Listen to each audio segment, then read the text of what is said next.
All right, let's resume.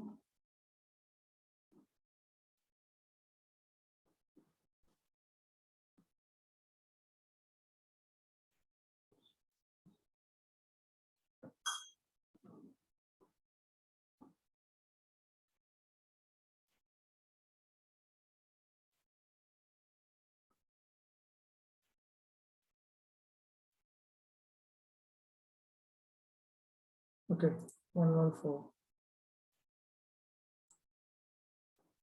त्रैलोक्यव्यापकं स्वच्छं यशश्च विषयाः परे सुराणां स्पृहणीया ये सर्वदोष विवर्जिताः. Is pure fame is known throughout the three worlds. This is about Yudhishthira Maharaj. His faultless possessions evoke the envy of the gods.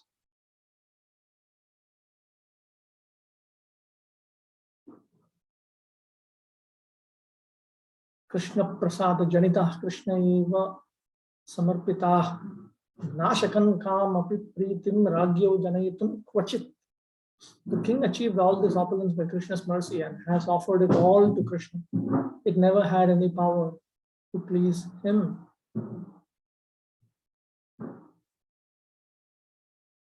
Yudhishthira Maharaj had at his command all that a civilized gentleman might like to enjoy in this world.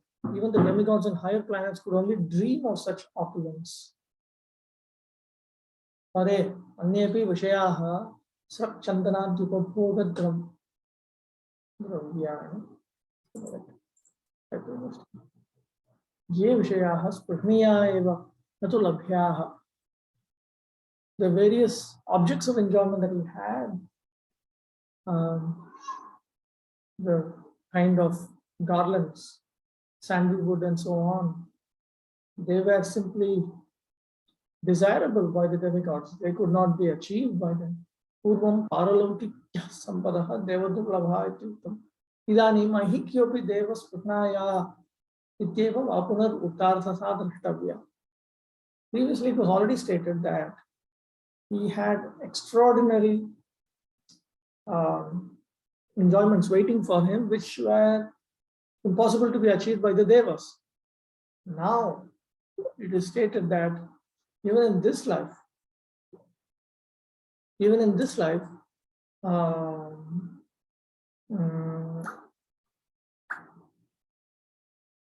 of these were anchored after by the devas. So there's no redundancy here.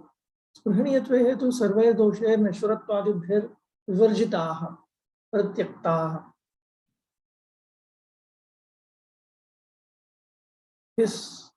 Everything that he had was free from defects such as being ephemeral, temporary, and so on. Yataha Krishna prasadena janitaha natu swakarma uparjitaha. Because they were produced by Krishna's mercy, they were not earned by his pious critics. I'll continue from here. And he not only enjoyed fabulous opulence in this life, but could expect still more in the next. Because Yudhishthira was a pure devotee, even his material riches were faultless. In contrast to the wealth, knowledge, and other assets of people in this world, his assets were permanent because their source was Shri Krishna's satisfaction, rather than the material course of karma. When Yudhishthira offered his assets back to Krishna, no possibility remained that they would corrupt him.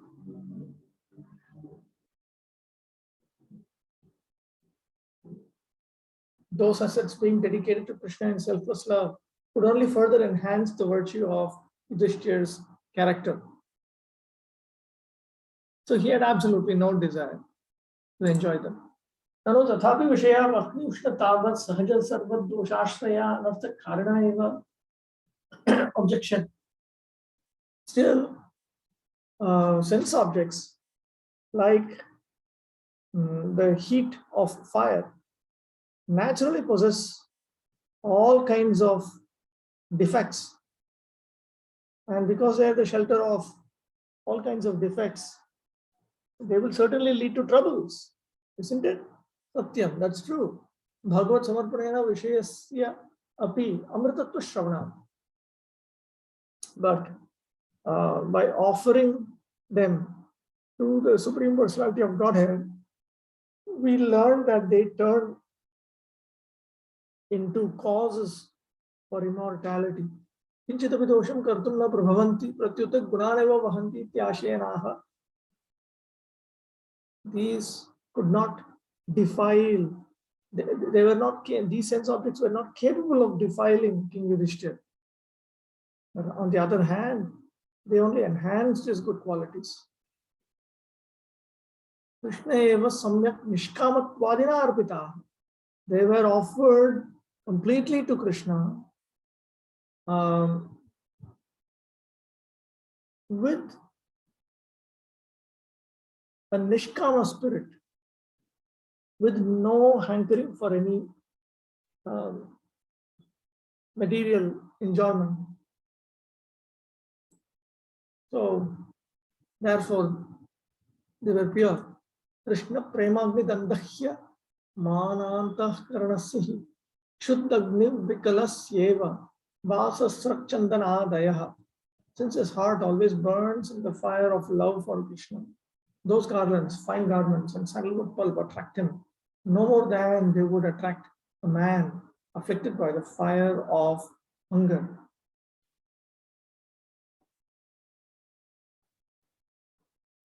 The slightest touch of pure prema, love for Krishna, destroys all faults in a devotee. It satisfies the devotee so completely that nothing inferior can divert his attention. To outsiders, the effects of prema may seem painful. The devotee seems to burn in torment while separated from the Lord, and even while enjoying the Lord's company, he burns in apprehension of separation to come. But in fact, viraha bhava, devotion, service, and separation is the highest essence of loving ecstasy. The intimate devotees of Krishna and Sri Vrindavan constantly experience viraha bhava. As Shukadeva Goswami says in describing the fall season in Vrindavan, Ashlishya samashitoshnam prasuna vanamarutam janastapam jahur gopyo na Krishna kritachetasaha.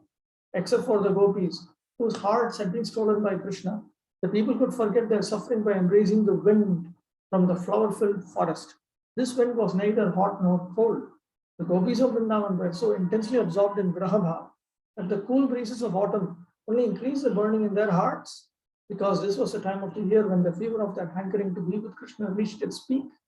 Hanuman cites the analogy of a man suffering from hunger. The fire of extreme hunger dries up all the elements of his body so that he can no longer enjoy the pleasure of clothes or other objects of enjoyment, or even the association of family and friends. Possessing worldly things merely adds to his frustration. Only when his hunger is removed will he be relieved of anxiety. Similarly, the gopis can be satisfied only by the company of Krishna. Tathapi priti utpadana ashaktau mukhyam hetvantaram darshayitum Krishna samarpana phalameva vadan rajanam vishnashti krishneti. Why was it impossible to make him happy through all of these sense objects? The primary reason for it is something else. And in order to point that out, this verse is now characterizing the king while talking about the result of having offered them to Krishna.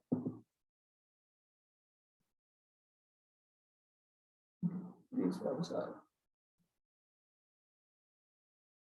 This example of Kujitasya Yathetere, of hunger, not leading to satisfaction with any amount of external sense objects, is straight from Bhagavatam. First canto. Aho kimapare Srimad Draupadi Mahishi Vara Tadrisha Bhratarah Srimad Bhima Senarjuna Dayaha. Just see, his superlative queen is none other than Srimati Draupadi, and his brothers are such men as the blessed Bhimasena and Arjuna. Na priya dekh sambandhan na chatur varga sadhana param Shri Krishna padabja prema sambandhatah priya. Prema sambandhatah priya. They are dear to him, not because of bodily ties or because they help him reach the four goals of material life, but because of their loving bond with the lotus feet of Shri Krishna. It is true that Yudhishthira was very much attached to his brothers and wife, but that attachment was not material. It was based not on identification with material bodies, but on the pure spiritual identities of him and his family as eternal servants of Krishna. Srimati Draupadi was the most excellent queen any emperor could have, and she was empowered with the beauty and other transcendental qualities of Lord Vishnu's consort, Lakshmi Devi. But Yudhishthira's affection for her was not due to being attracted by these qualities. He was completely immune to such attraction. Yudhishthira's brothers and wife also offered him valuable assistance in fulfilling his responsibilities for dharma, artha, kama, and moksha. These four material aims of life, however, were also powerless to distract him from his attachment to Sri Krishna's lotus feet. He cherished his connection with Bhima, his other brothers, and Draupadi only because they had pure devotion for Krishna. Anything or anyone associated with Krishna is dear to a pure Vaishnava. So when Vaishnavas come together in either casual or lifetime relationships, they naturally develop love for one another. They relish great pleasure tasting together the rasas of Krishna consciousness. Their spiritual assets expand as each devotee's qualities magnify those of his or her spiritual companions. In the family of the Pandavas, the wife and younger brothers especially benefited from following the lead of Yudhishthira. Tasya Draupadyam Patnyam Bhratrishwapi Kanishtheshu Paramapriti Vartate. Yes, objection. But what about his affection for his wife Draupadi and his younger brothers? So then he speaks two verses, text 118 and 119. No, 117 and 118. The idea is that, if he was not finding satisfaction from wealth, enjoyments, and so on, then certainly it is not because of Draupadi's or the other Pandavas' external features that caused happiness in King Yudhishthira. Ya cha kadachit anyonyam tesham pritir drishyate sa cha na deha sambandhadina kintu Shri Krishna bhakti sambandhena vetyaha neti. Whatever pleasure that you find between themselves, that pleasure is not because of their bodily relationship, but because of their relationship with Shri Krishna Bhakti.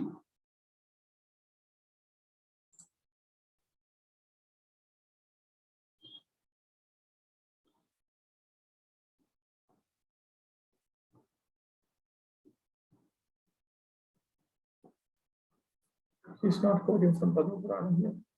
Okay, that's something here. Let me take this out.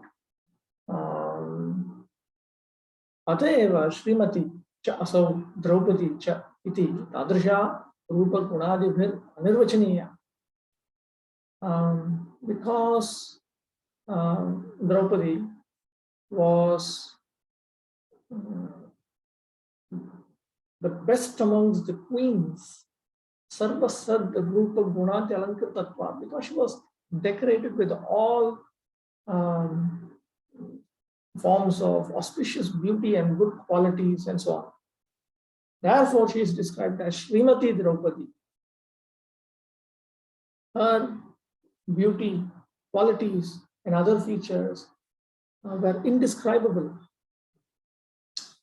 Deha sambandha pani grahana janmadi daihika sambandha deto chaturvargasya dharmartha kama mokshanam sadhana sampadana apinna priya.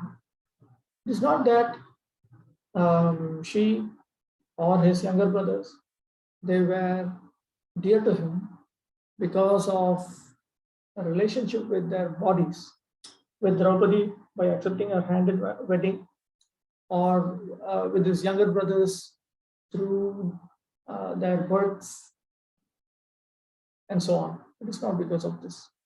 And it is not even because of executing the various processes that lead to Chaturvarga, Dharmartha Kama Moksha.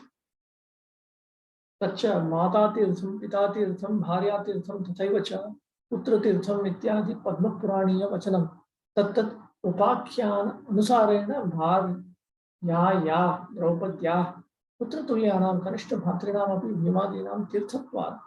स्वत एव तत्र साधन सामर्थ्य yoga cha mukyam. In accordance with the Padma Purana statement that a mother is holy, a father is holy, a wife is holy, sons are holy. There's a narration dealing with this. So, Draupadi, as well as the younger brothers who are equal to one's sons, are considered holy. And apart from that, they had the ability to carry out these various sadhanas for dharma, artha, kama, moksha. This should be inferred. Param, kevalam, Shri Krishna padabdayos tesham prema. On the other hand, they simply had love for the lotus feet of Shri Krishna. Teshu eva tayoh prema tat sambandhenaiva. The love that they had for each other was also in relationship with the with their love for the lotus feet of Shri Krishna. Punah prayogena Krishna prema sambandhat priyatva atishaya suchita. They were exceptionally happy with each other because of their love for Krishna. So there's a distinction here between loving each other and loving Krishna, and loving each other because of loving Krishna. Shri Krishna Bhaktana bhi parasparam prayata bhakti swabhavena tadbuddhaya. Okay, this Bhagavatamrita was already covered this.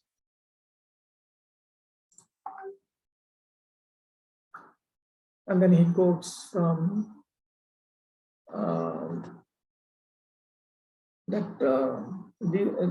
these verses are elaborations of two verses from the first canto of Srimad Bhagavatam, 1.12.5 and 6.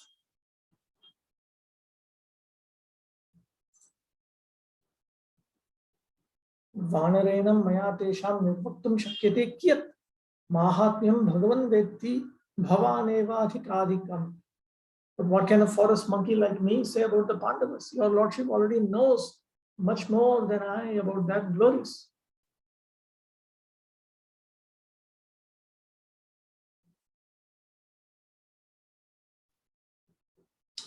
Hanuman is not actually the subhuman creature he presents himself to be. He speaks in this way only from deep humility.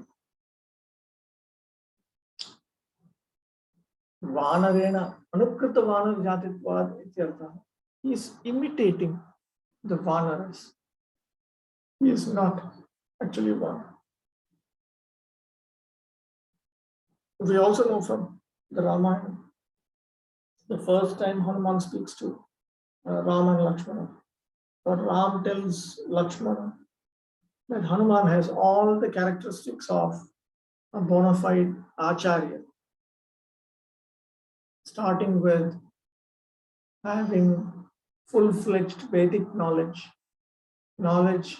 and training in the Vedangas, various accessories to Vedic knowledge and so on. So I'm speaking a series of verses. So from that itself we understand that Hanuman is not an ordinary person. Both materially, spiritually, exceptionally learned, scholarly, capable in so many ways.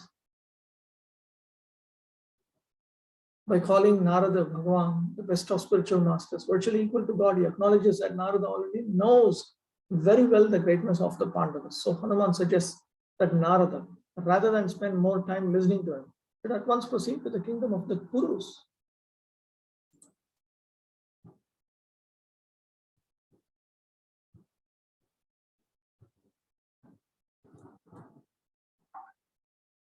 Okay, so now we come to the next chapter. Chapter 5, Priya, the beloved. The Pandavas greet Narada. Parikshit Vacha, Tatra Shri Narado Harsham Bharakranta Sanartanam Kurudesham Gato Dhavan Raja Dhanyam Pravishtavan. Sri Parikshit said, Sri Narada, beside himself with joy, arrived dancing at the kingdom of the Kurus and raced into their capital city. Panchame Nijamahatmyam Munyaptam Pandhava Yatha Nirasyocho Yadunam Tat Tathe Tathate Pyudhavasyata. In this 5th chapter, it will be pointed out that just as the Pandavas refuted Narada Muni's presentation of their glories, and just as they had glorified the Yadus, they did the same thing to Narada when Narada went to meet the Yadus. They spoke about Uddhava.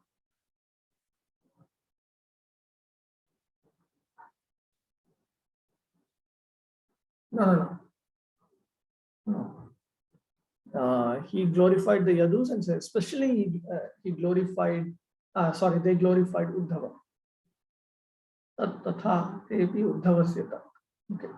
In this chapter, the Pandavas refute Narada's glorification of them by instead glorifying the Yadus, especially Uddhava. After the annihilation of the Duryodhana's army at Kurukshetra, Yudhishthira assumed his rightful throne and began ruling at Hastinapur. Thus, Narada went to Hastinapur to see the Pandavas. Tavat kasyapi yagasya vipatpatasya va mishat krishnam manayya pashyama iti mantra yata swakai dharmarajena tam dwari tatha praptam mahamunim nishamya bhratribhir matra patni bhishya sahothitam. Dharmaraj Yudhishthir was just then consulting his inner circle about how to see Krishna by bringing him on the pretext of some sacrifice or calamity. When the king heard that the great sage was at the door, he at once stood up with his brothers, mother, and wives.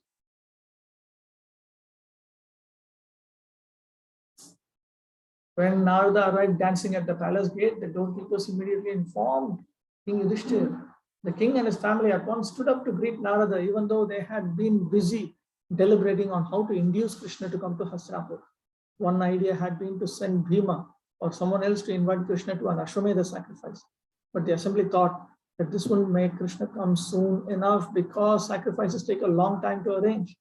A second proposal was to ask Krishna to help defend Hastinapur from enemy attack, even though there was no need for another sacrifice and no threat of attack on the city. The Pandavas were scheming to get Krishna's association by whatever means. In general, the Supreme Lord's devotees encountered two kinds of danger. One created by the Lord to proclaim his devotees' glories, and the others simulated by the Lord's devotees when they are intensely anxious to see him.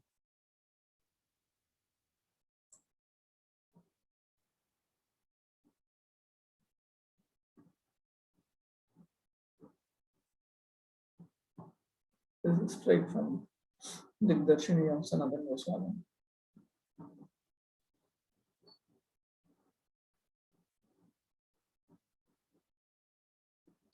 Sasambhamam dhavata tu sobhigamya pranamya cha sabhamani yasapithe prayatnadupaveshitaha.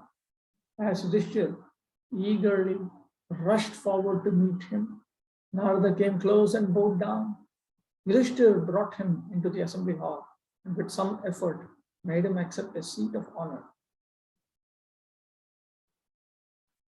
Such an Narada abhigamya purabhuya grihitva pranamya sashtangam natva dharmarajene tyanuvartate eva. So Narada Muni, he offered Ashtanga obeisances, 8-fold obeisances to Dharmaraja and others. Okay. Narada praises Krishna and the Pandavas. Ragya pujartham anitaih purvavad dravya sanchayaih matastvat swashuraneva savrityan archayat satam. As others had done before, dear mother, the king brought a large assortment of items for worshipping Narada. But Narada took those items and instead worshipped your fathers-in-law and their servants.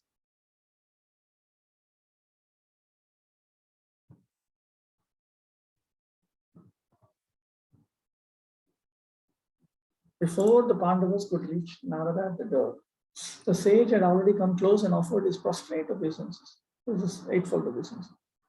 Yudhishthira then at once arranged for paraphernalia for worship of Narada. Although other devotees like Prahlad had also tried to worship Narada, Yudhishthira had the means to offer the opulence of royal worship. But as soon as Yudhishthira began the worship, Narada stopped him, seized the items, and used them to worship the entire Pandava household, including the servants. Parikshit Maharaj's mother, being a close relative of the Pandavas, could feel special pride in hearing this account. You can have this. Sorry? In the Ramayana, prostrated obeisance. Prostrated obeisance. Narada Muni is offering to put me a message in Telegram. That's all I remember. Hanumad Gaditam Teshu Krishnanugraha Vaibhavam Muhu Sankirta Yamasa Veena Gita Vibhushitam. Narada chanted at length the glories of the precious treasure of which Hanuman had spoken, Krishna's favor on the Pandavas. Narada accompanied his words by playing his veena. Krishna's favor towards the Pandavas, like a vast treasure of material wealth, was precious and too extensive to measure. Narada sang the glories of the Pandavas in a sweet voice, embellishing the verses of his song with accompaniment from his musical instrument, the veena. Veena Gitena Vibhushitam Yathasya Atha Veenam Madhye Madhye Vadayam Ayatad Gayamscha Paramamudara Prakarena Sankirtayamasa Ityartha. While he was singing their glories, in the middle, he would play veena. So in this way, with great sweetness, he glorified them. In Narada Vacha. Yogyam Nirloke Vatabhuri Bhaga Yesham Priyosau Jagadishwaresha Devo Gurur Bandhushuma Tuleyo Dutta Supritsa Rathirukti Tantra. Narada said, "You are indeed the most fortunate persons on earth. The Lord of all lords of the universe is your dearest friend. He is your God, your spiritual master, your blood relation, your maternal cousin. He is your messenger, well-wisher, order carrier, and charioteer."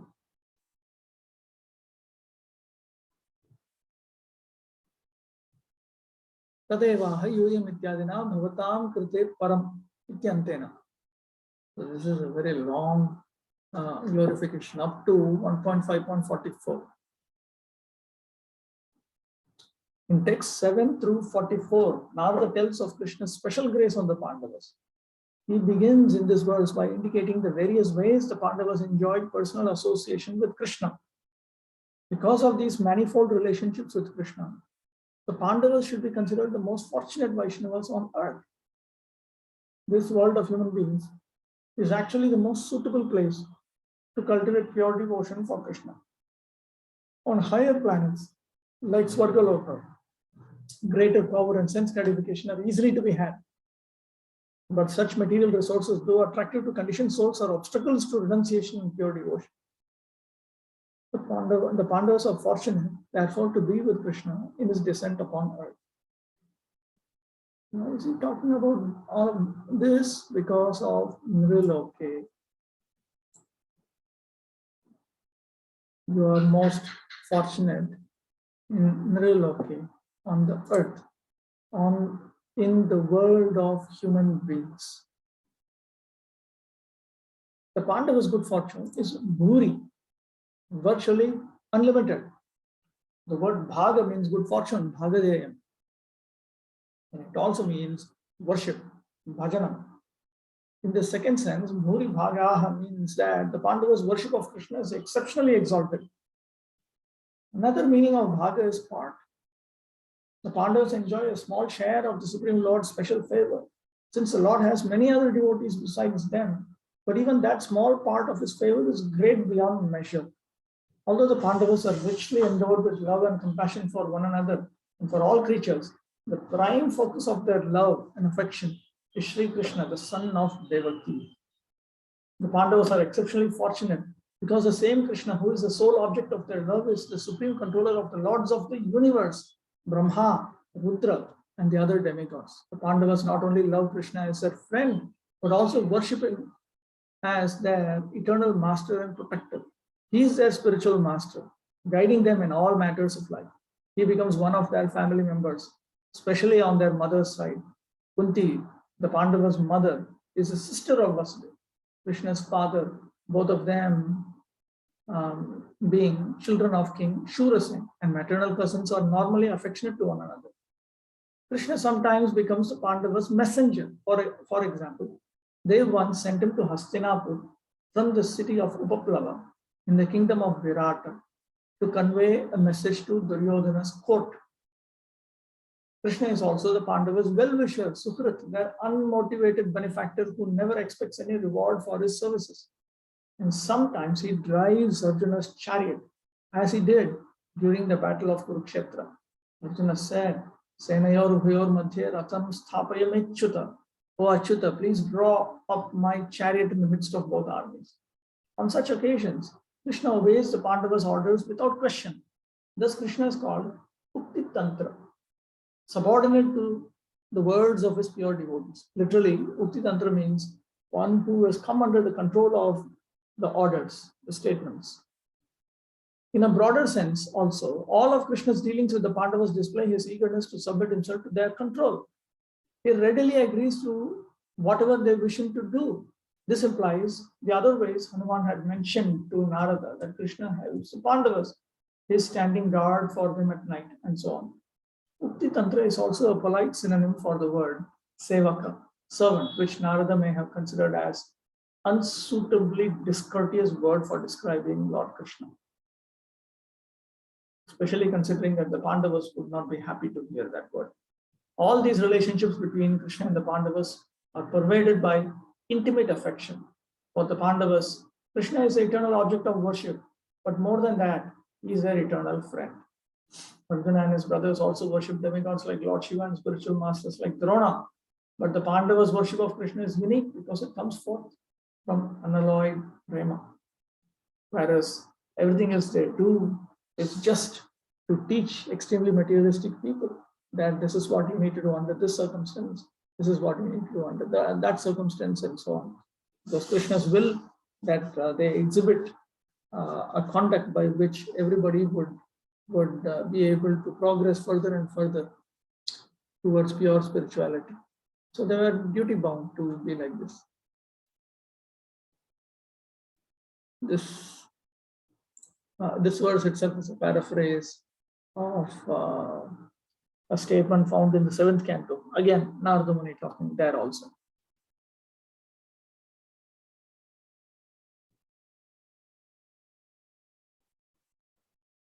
So much.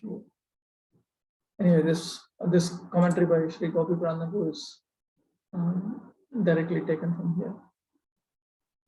Straight taken from here. From Digdarshini, Sanatana Goswami's own commentary.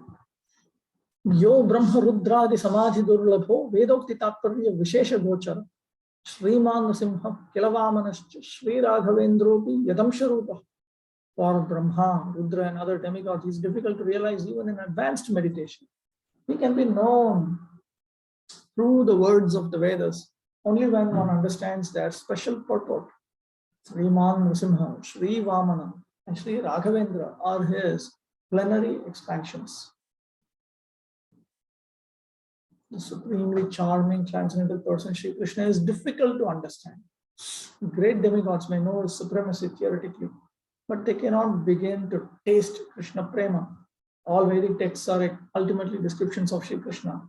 Yet his all-attractive charm is not obvious in the literal meaning of the Vedic mantras, nor in their ritualistic explanations. One must discover the secret purport of the Vedas, which is possible only by the mercy of Sri Krishna's pure devotees. Jnanis follow the process of Atannirasana, negating all inessential concepts to find the Supreme gradually in his impersonal feature. But to obtain a more confidential understanding of the personality of Godhead, this Neti method is inadequate. Neti means not this, Neti, not this, not this, not this, not this, not this.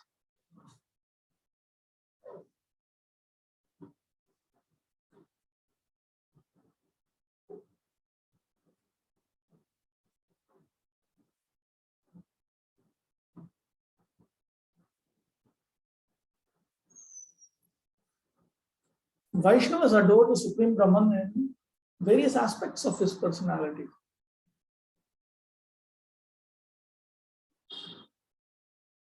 They worship him at different times as the avatars Nrsimha, Vamana, Ramachandra, and so on. Each Vaishnava has his own favorite form of the Lord, his Ishtadev. Even though Lord Nrsimha is frightening and prone to anger, he has many devotees who constantly remember how he cared for Prahlad and protected him from all dangers.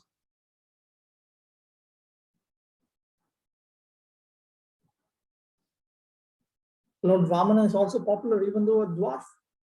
His devotees remember how he covered the universe with 3 steps and displayed his universal form to Bali. Countless devotees for millions of years have revered Lord Ramachandra, remembering his example as a perfect monarch.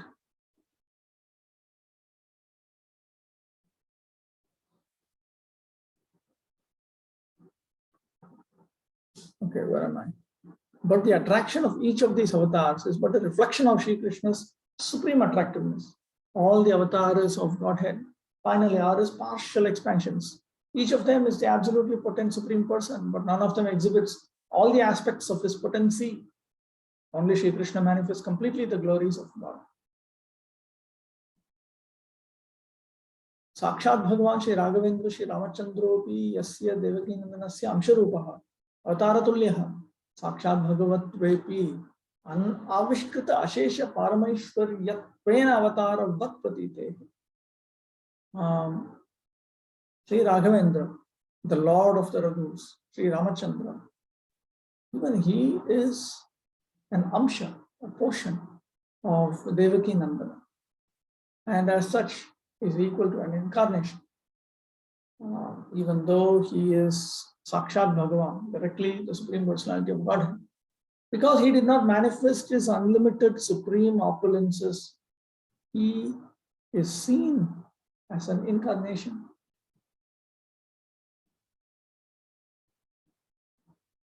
By the word Kila, indeed, Narada indicates that Krishna's primacy among the forms of Godhead is a well-known fact established by scripture.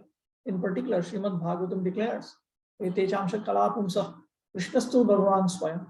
These avatars are all parts and parts of the Supreme Person. But Krishna is the original personality of Godhead. Itham Sri Nrsimha Sri Vamana Raghunatha Sevakebhyaha Shri Prahrada Bali Hanumadbhyaha Api Pandavana Mahatmyam Susiddham. So it has been well established that the Pandavas are more glorious than Shri Prahlad, Bali, Hanuman, who are respectively devotees of Sri Nrsimha, Sri Vamana, and Raghunatha. Krishna is superior to Lord Nrsimha, Lord Vamana, and Lord Raghavendra. And therefore, the Pandavas are superior to Shri Prahlad, Bali, and Hanuman. There's a direct relationship between how much Krishna reveals himself and the degree to which he reveals himself and the degree of devotion that the devotees for whom he is revealing himself. Nrsimhadev, he reveals himself as such to Prahlad. So Prahlad is devoted to the Supreme Lord up to a specific intensity.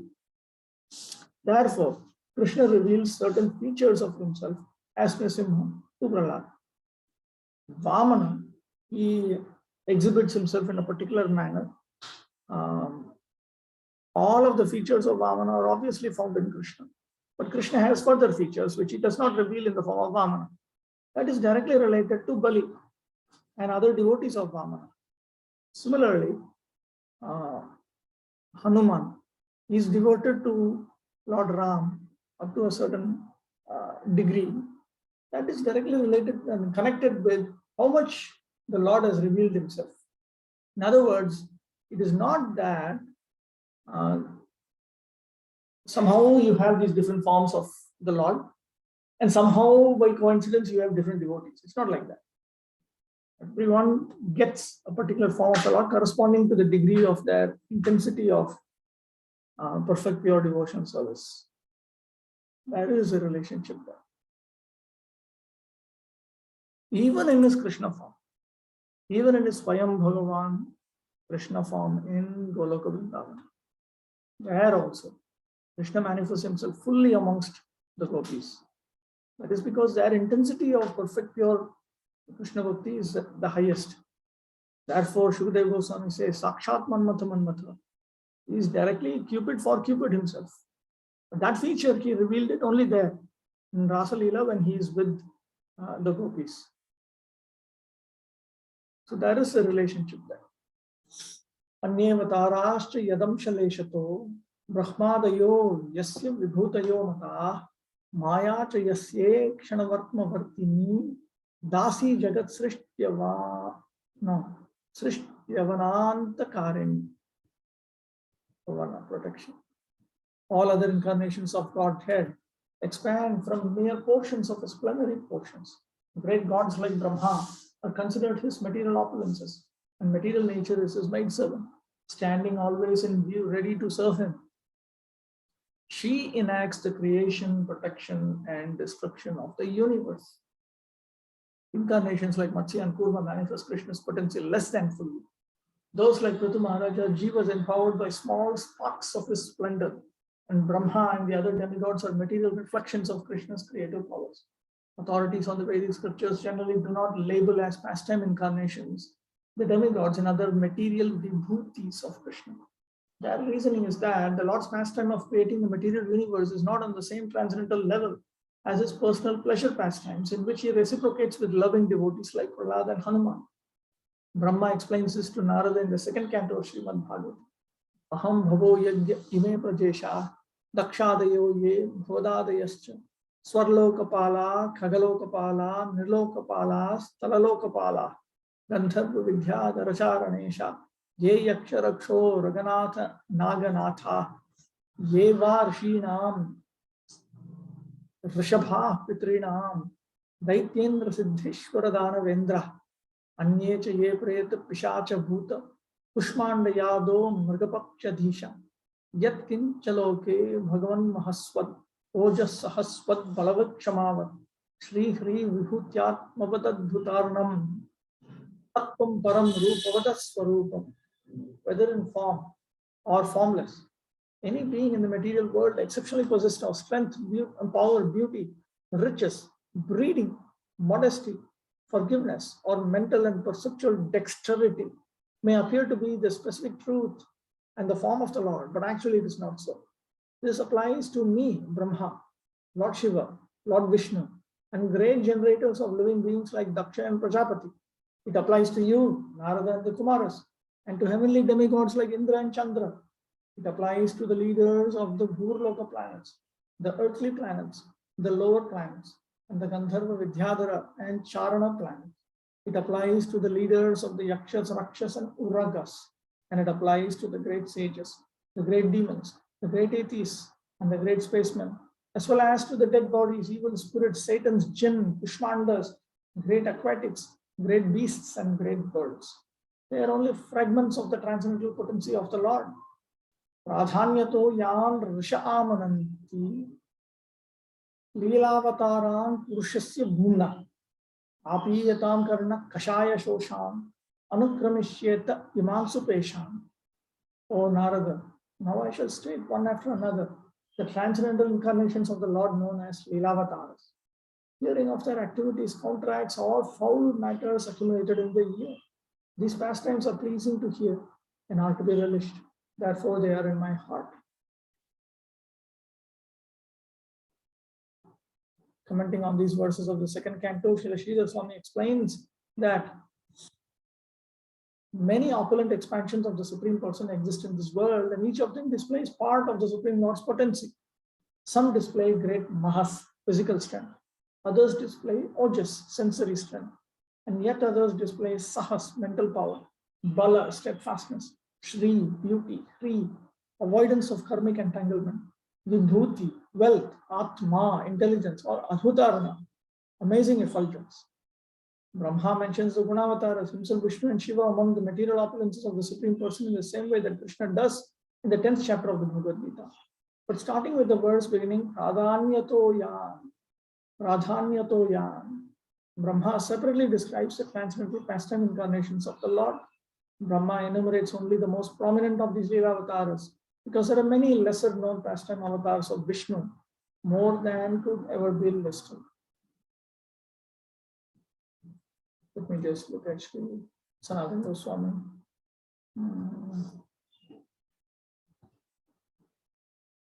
अतः ब्रह्मादयः अपि यस्य देवकीनन्दनस्य विभूतयः वैभवरूपाः सेवकाः इत्यर्थः. Brahma and the others, they are opulences of the son of Devaki, meaning they are his glorious forms. They are his servants possessed with glory. Vaibhava rupaha sevakaha. Natu leelavatara mataha. Shastra tattvavidhi. Those who know the truth of the scriptures do not consider them to be leelavataras. And then he quotes from the second canto and all of this. It's all straight from there. As Sri Sutta Goswami states, Avatara hi asankhyeya hare sattvan nidher ducha yatha vida sinah kulya sarasasya sahasrashaha. O Brahmanas, incarnations of the Lord are innumerable like rivulets flowing from inexhaustible sources of water. Shri Krishna is Sattva Nidhi, the original source of all Sattva, which Sri Sanatana Goswami defines here as compassion. Sattvamatra Paramakarani, supreme compassion. The supreme compassion of the Supreme Lord is what is referred to as Sattva here. Sattva Nidhi. The Lord expresses his compassion by descending to the material world in numerous forms, which are all secondary rivulets flowing from him. They are inexhaustible source. Just as you have a large river, breaks itself into various small rivulets, small streams. So now the stream is much smaller than the large river. So like that, Krishna's mercy, when he exhibits in his original Swayam Bhagavan form, it's like a huge river. And when he incarnates in various forms, as it's in different expansions, plenary portions, it manifests a little bit of mercy. Brahma, Vishnu, and Shiva are incarnations of the personality of Godhead for ruling the modes of nature. The three lords are not mere material opulences, but because Brahma and Shiva take the role of devotees and work as preachers of Krishna consciousness, they are sometimes counted among Krishna's devotees. Lord Vishnu appears from time to time as the companion of Brahma and Shiva. Therefore, he also is sometimes described as a material vibhuti of the Supreme. For example, Lord Vishnu incarnates in each Manvantara in his forms of Yajna and so on. Strictly speaking, Yajna and the other Manvantara avatars are pastime incarnations. But they are also considered vibhutis because they collaborate with Brahma and Shiva to uphold the reigns of the various Manus, and because they sometimes accept the post of Indra. All the incarnations and vibhutis of the Supreme Lord have their source in Sri Krishna. Maya, the controller of material existence, cannot have an intimate relationship with him, but must constantly attend him as a maidservant. She appears prior to the Gunavatars, and she is the creator, maintainer, and destroyer of the universe. We know that from Brahma Samhita. Srishti Sthiti Pralaya Sadhana Shakti Rekha. Thus, Brahma and Shiva, being subordinate to her, are humbly situated as servants of the servant of the personality of Godhead.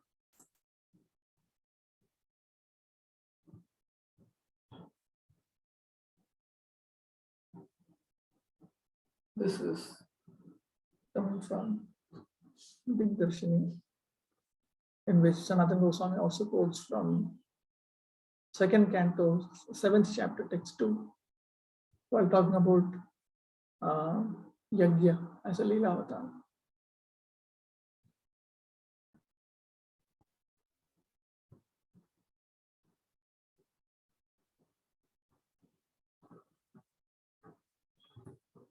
Yasya prasadam dharani vilapatah shirodati vratanishthaya stitah brahmadayah kanchana nalabhanta stutva yopasthana parah samahitah.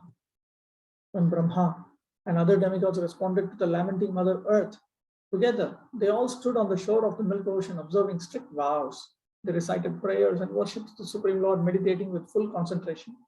Nonetheless, they were unable to obtain his favor. Samadhi durlabhatvam eva itihasa dwara kinchit darshayati. Now, he points out through a historical narration of how difficult it is to attain him through samadhi. At the end of the Dwapara Yuga, when armies of godless kings burden the earth, the rulers of the universe found out for themselves that the Supreme Person cannot be easily seen by focusing the heart's attention in yogic samadhi.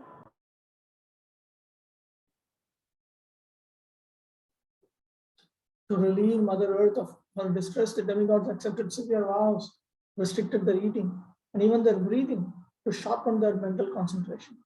They then approached the shore of the ocean of milk, which surrounds the island on which Lord Kshirodakashayi Vishnu resides. They recited the Purusha Sukta and other Vedic prayers for his pleasure and tried to fix their external and internal senses on him. But after all this, they obtained no sign of his satisfaction, not a single word or gesture to reassure them. From this experience, recorded in the 10th canto, first chapter of Srimad Bhagavatam, the demigods learned that mechanical meditation is not an effective means for achieving personal association with the Supreme Lord.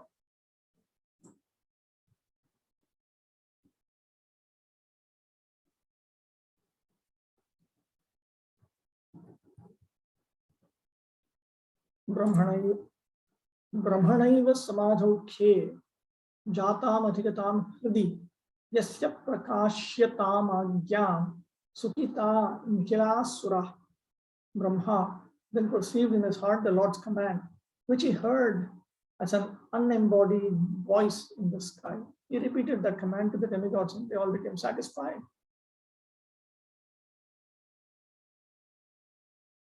Because sincere worship of the personality of God never goes in vain, the demigods did receive their answer. But because their worship was formal and reverential, the Lord chose not to answer them in person. He wanted to remind them that official worship alone does not satisfy him.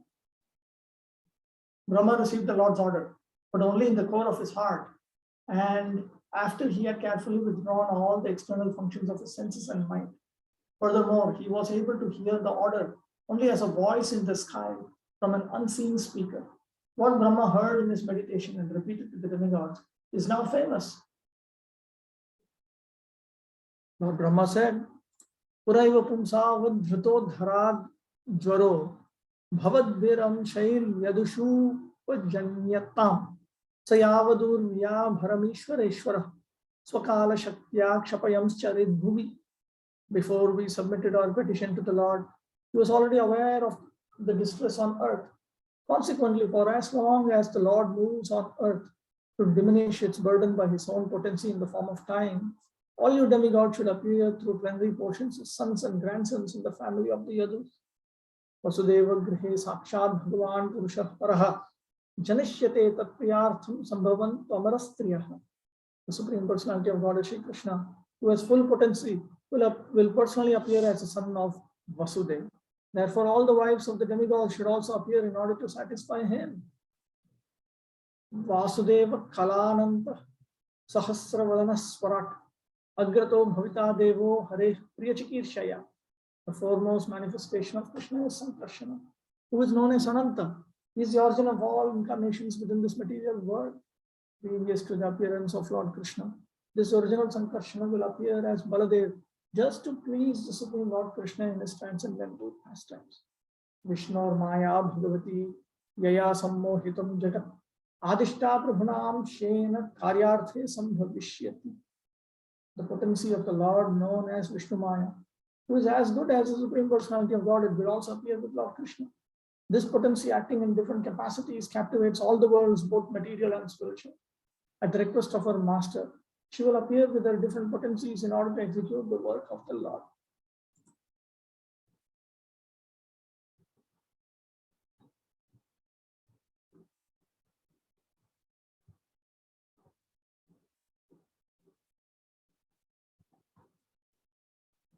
Kasminnapi Pragyavaraivivikte Gargadibhiryo Nibhritam Prakashyate Nara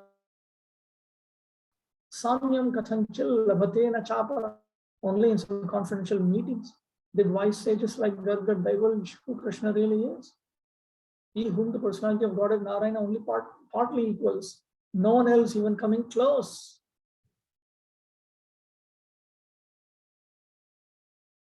Atashri Madhupuryam yo Dirgha Vishnu Ritishputaha Maha Harir Maha Vishnu Maha Narayano Vicha.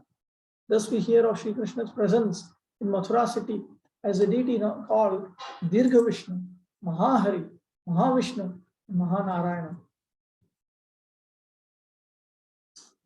Nanu, Tarhi Sakshat Bhagavan Shri Narayana Eva Ayam. Objection. So, isn't it that this person is directly the Supreme Personality of God is Sri Narayana? Ashankishim Gurdadi Vaikuntha Pashadebhyo Pitesham Mahatva Atishayam Vaktum Shri Narayana Dapi Mahatmya Maha Kasmin Dvabhyam. And to point out that their glories are they are more glorious, abundantly more glorious than Sri Garuda and other associates in Vaikuntha. In order to point that out, he points out how Krishna is more glorious than even Sri Narayana. He does this in 2 verses. We should not surmise that when Krishna appeared in response to the requests of the demigods, he did so only as another avatar of Sri Narayana. Krishna is the original Godhead, superior to Narayana. And Krishna's devotees, like the Pandavas, are superior to Narayana's devotees, including Garuda and the Lord's other attendants in Vaikuntha. Narada mentions that Garga Muni revealed Krishna's identity in some confidential meetings. Narada prefers not to mention that these meetings had been with Nanda Maharaj. Nanda's position as a recipient of Krishna's mercy is so advanced that his name should not be mentioned until later, when the discussion reaches a higher level. Garga Muni only tactfully alluded to Krishna's supremacy. He said that Krishna and the Supreme Lord Narayana are equal in some ways. These words imply that although Narayana is like Krishna in the sense of also being the source of all incarnations and having a divine body, the Lord of Vaikuntha is not equal to Krishna in all respects. Garga referred to Lord Narayana as Bhagavan, and according to Parashara Rishi's definition, Bhagavan refers to that person who fully possesses all authority, strength, fame, opulence, knowledge, and renunciation. Narayana means the personality of God who casts his merciful glance, ayate, on the multitude of living beings, Nara. By this glance, he bestows the potencies of knowledge and action, thus engaging the jivas in useful and sanctifying activities. Only Lord Narayana equals Krishna in some respects. The secondary expansions of Godhead do not even begin to equal Krishna.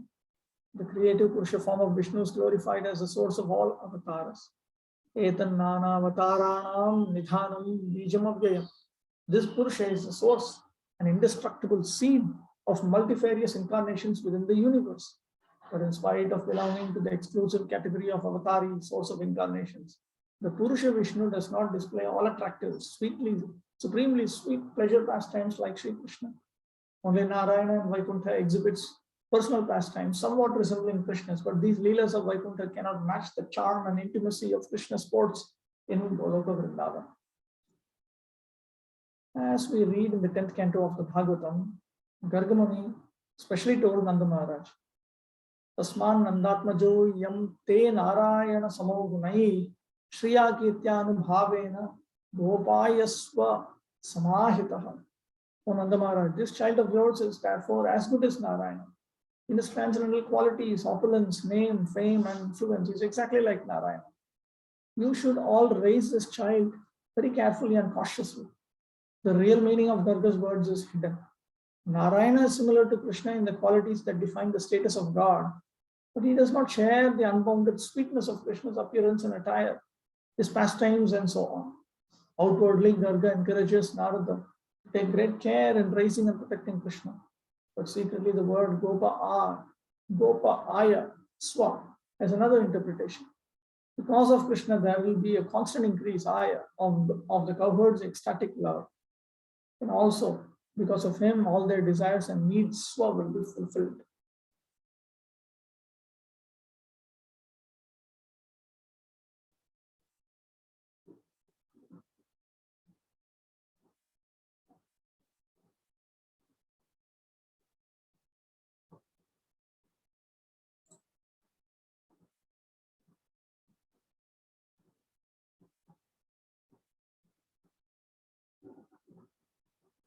Atastadartham atra rupa guna lila vishesha prakatana Vaikunthe ch tat avidhana ayameva sakshat bhagavan Shri Narayanadapya adhika iti bhava. So the implication is that in this form, Krishna, he manifests his beauty, qualities, and pastimes, all of which have a special nature, which he does not do even in Vaikuntha. Therefore, this person, Krishna, is Sakshat Bhagavan, directly the Supreme Personality of Godhead, and is superior even to Sri Narayana. Therefore, Sri Devaki Nandana, the son of Sri Devaki, is well known, Shrutaha, Vishrutaha, Prasiddhaha, Ityarthaha.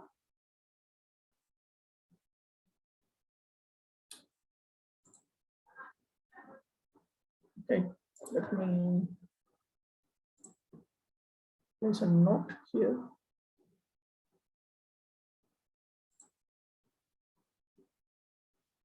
Bhagavatamrita Vicara 1.5.14.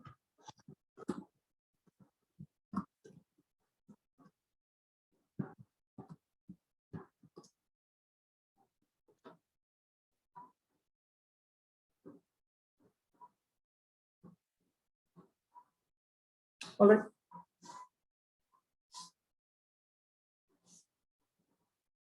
Any questions?